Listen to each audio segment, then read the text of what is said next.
Welcome to Sports Injury Podcast, Episode 6. My name is Josh Ryder. What I'm going to do today is break down Derrick Rose's knee injury from 2013, which was a meniscus tear. Even though it happened a while ago, I think that it's an interesting topic. So Derrick Rose had his left ACL reconstructed in May of 2012, and then the injury we're going to go over was his right knee, so it was his right meniscus in November of 2013. I'll put some links below so that you can watch the video of the injury from two different angles. Then you can come back here and watch my breakdown of the injury.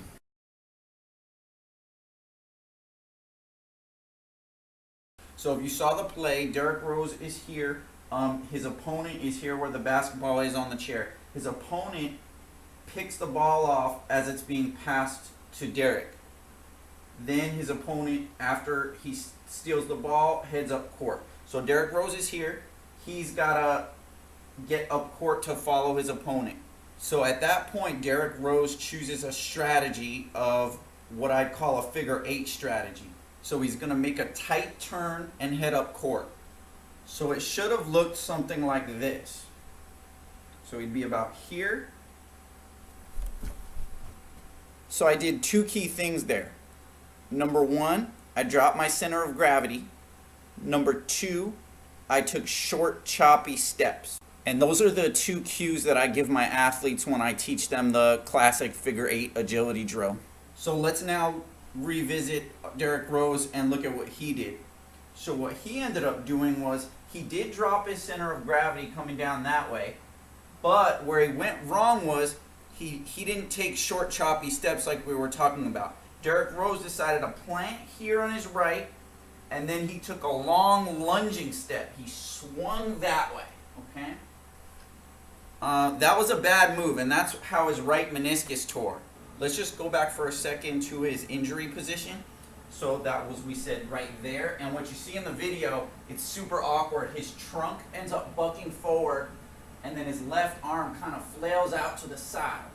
And what happened with his right knee is that his right knee went into what's called valgus, which means it dipped towards midline, and that put the stress on his meniscus. So again, it was here, trunk bucking forward, and his left arm flailing out to the side. So that right knee was just in valgus. This injury mechanism is interesting given his injury history. The figure 8 executed correctly with the short, choppy steps involves both legs. Derrick Rose chose to execute that figure 8 with a long lunging step, and that effectively eliminated his left knee from the equation of the turn. And remember that left knee that he had avoided here was the knee that he had the ACL reconstruction on. I just want to conclude with two thoughts here.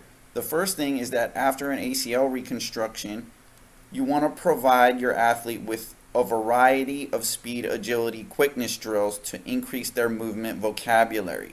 Number two is provide your athletes with clear coaching points on those speed, agility, quickness drills.